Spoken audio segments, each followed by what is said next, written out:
Ladies and gentlemen, 2024 Acura Integra Type S. Bone stock example. MSRP right around $52,000. Black with red interior, black wheels. It's a good looking car. I do think in the lighter colors you get to see a little bit more of the, the muscularity, the shapes, the creases, but still very sharp in this black. Gotta love the red calipers as well. We got the 3 exhaust tips on the rear end, just like the Civic Type R. And of course, the Civic Type R and Integra Type S, mechanically essentially the same. The main thing you need to know is just that the Integra has different software for the suspension. The damping is softer. And I think the exhaust tips here are a little bit larger too. But it's a good looking car. Getting into the interior, definitely more premium than a Civic Type R, but the 2 seats in the front, not nearly as well bolstered or comfortable as the Honda Civic Type R seats. I love what they've been doing, Acura and Honda, with the interiors. We do have a lot of piano black here, but it's still looking in pretty good shape. Aluminum shift knob. It is an OEM, dealer optional upgrade, and normally comes with leather. We got red leather, nice steering wheel, digital gauges. We're gonna actually disable traction control. Now to do so, a bit of a process, a pedal dance. So foot on the brake, and then we're gonna toggle this on and off. Then we're gonna put the parking brake on, foot off the brake, on and off. And now both foot on the brake and parking brake on and off. And now we see VSA there. We're totally disabled. Also, rev match is disabled.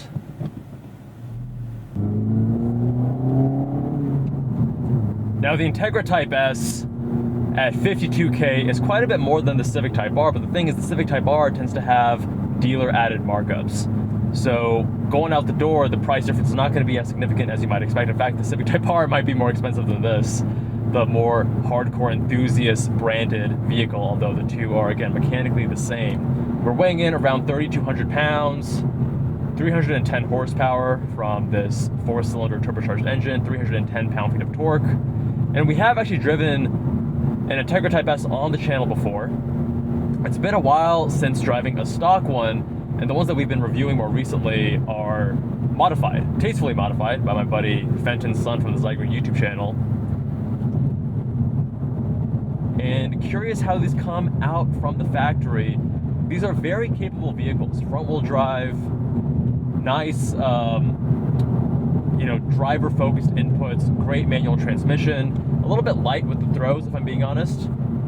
Some people like that, some people don't, but, really crisp, pretty tight, not too long of throws either. We've got everything in the most hardcore setting, and the steering does actually have some feedback, which I like. It's a small amount, but as a front-wheel drive vehicle, even with their fancy dual-axis McPherson strut suspension in the front, you do get a good amount of torque steer, despite what some people may say.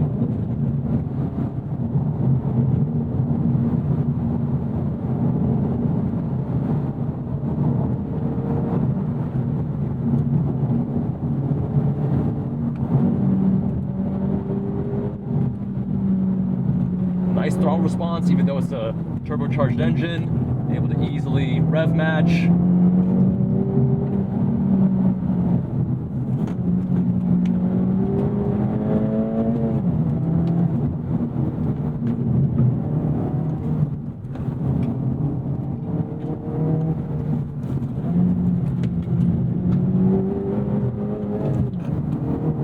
I guess as someone who does rely a lot on steering, that torque steer does kind of throw me off a little bit. When you're pushing the car harder in the corners and, want to know what the front end is doing, that torque steer then corrupts the feedback, which it depends on how you look at it. To me, I'm looking at it through the lens of, hey, I want to feel what the front wheels are doing traction-wise. But some people are like, hey, that just makes it more fun because it's another variable, another X factor that's different about a front-wheel drive performance-based vehicle.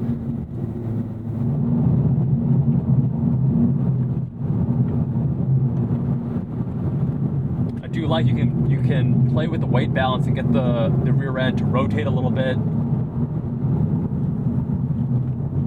on those last two turns there.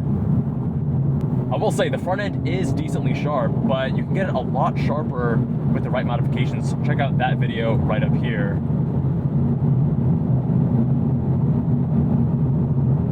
But apart from the torque steer, the steering is pretty good. Good natural ratio, not overly boosted like, I mean, a lot of BMWs. It has a little bit of feedback, not very much. Sharp responsive front end. 7,000 RPM red line.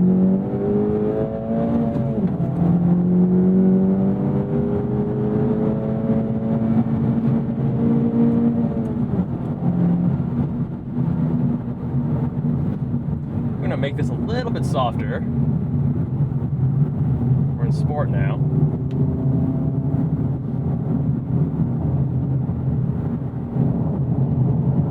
I wish the engine was a little bit louder. They're playing some sound through the speakers as well, which doesn't sound the best.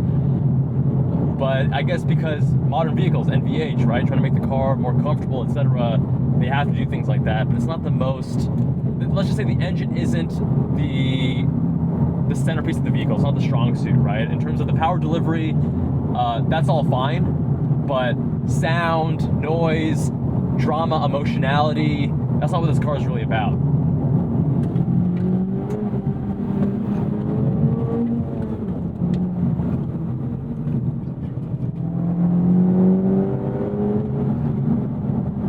The thing that's really impressive about this vehicle, oh, there we go. I love when you can feel the rear end get a little light. That dynamic nature is fun. It's rewarding. It does what you expect it to do, which is great. A front-wheel drive vehicle that has a bit of that dynamic nature makes it far more engaging to drive. And I was talking to the owner saying that, you know, I respect these cars a lot, the Civic Type R and the Integra Type S, but they don't do it as much for me. And, you know, I've seen a lot of other car reviewers that just adore these things and gush over them, and I kind of miss the nature of the DC2 Integra. You know, the 90s, like that to me, those cars were fun, period, stop. No need to qualify that statement and say, hey, yeah, for a front-wheel drive or whatever. Like, this car I think is very impressive. It's very engaging for a front-wheel drive vehicle. And for the right person who wants a front-wheel drive vehicle that has a good amount of performance, that loves Honda, and you know, I love Honda as well, great transmission, great inputs. It's a fantastic dual-duty vehicle, and it's quite capable on the track. But the reason why it doesn't do it for me is that it's just not as, it's technically very proficient, but it doesn't have that emotional nature as much. And I'm sure that driving on the racetrack, I'd probably have a different opinion, but we're talking about the canyons. And on the canyons, it's cool, it's fun, it gets a bit dynamic, and I respect it and appreciate it, but it's not the kind of car where I'm excited to take it on the canyons and pound on it the same way that I would with even my old GR86 or my current Lotus Emira, or, I mean, obviously very different vehicles, but the GR86 is lighter weight, it's rear-wheel drive, it's really easy to toss around and get it to rotate. I mean, this definitely has a better manual transmission though than the GR86, I'll give it that. But you have to keep in mind what is the intended purpose of a vehicle and its use case. And for the right person, the dual duty, wants something sporty, enthusiast focused, and doesn't mind the compromises of a front-wheel drive vehicle, but still wants a lot of performance, what Honda and Acura have done, really impressive. But I'd say don't just fall for the hype blindly that you see for this car. And I'd say the hype is well deserved from a performance perspective and a practicality perspective, great dual duty vehicle, but don't just blindly follow the hype and think this is the most engaging, rewarding, and sharp vehicle to drive, because it's not. It's great for what it is, and again, I respect it a lot. But to those who call this the Porsche GT3 for the people, I guess they say that about the Civic Type R. I just can't agree with that. Fast forward into the future by a few months, and the owner has added 2 modifications. 1, PRL rear engine mount, and 2, the Acuity pedal spacer, which brings the throttle pedal further out towards you and further to the left to hopefully make heel and toe a little bit easier. Now on startup, I'm feeling a little bit more vibration with the engine mount, but it's very subtle. Still a very comfortable car. And now we are in Sport Plus.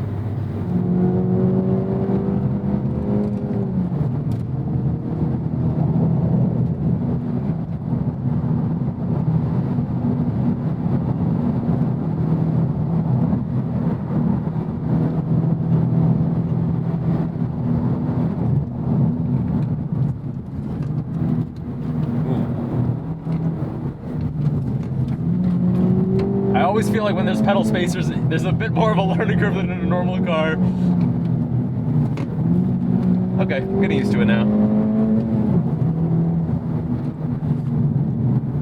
I can see people finding this definitely easier than the stock configuration. Do I think it's necessary? Not really, because the ITS OEM pedal placement I think is okay for heel toe. But this definitely, you can feel a difference, which if you're struggling with heel toe, then there's definitely value there. Now, as for the engine mount, if the owner didn't tell me that there was an engine mount, I don't think that I would notice much of a difference, actually. But when you know it's there, you can feel this difference because the engine is mounted transversely, right? So as you are pushing on the throttle and then letting go and pushing on the clutch, you're gonna feel a bit more of that movement from the engine behavior. And with this stiffer engine mount, you don't get that.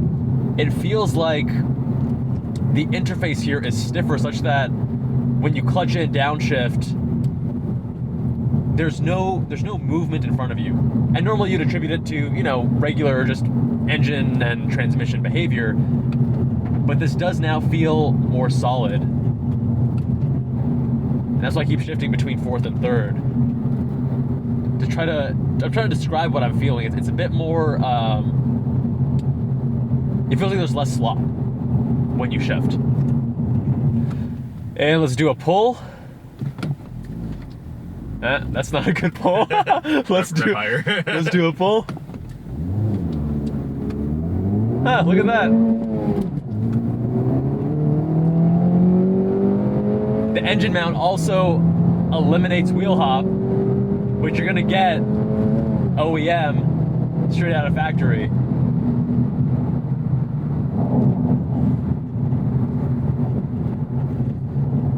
That's kind of an underrated mod, I would say, actually, because you don't really hear people talking about these engine mounts for the ITS, but these are the kinds of changes that are like small cost, big reward. And the small cost being that anytime you stiffen up engine mounts, you're concerned about NVH. But again, apart from some subtle vibrations, especially at idle,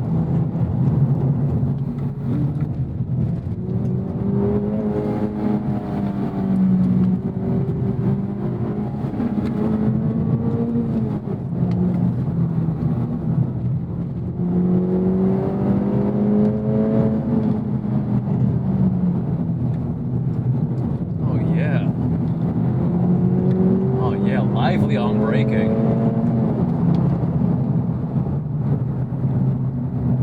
Yeah, even there, not even on the track, able to get the rear to rotate a little bit while braking. That's some good shit. But my friends, let me know what you think of the Acura Integra Type S. Do you agree, or am I being too harsh? Comment down below. Much love, my friends. Big thanks to Joe, the owner, for letting me review his vehicle. If you want your car reviewed, visit us on jabalandcars.com. Fill out the form on the homepage. Much love, my friends, and I'll see you all in that next one.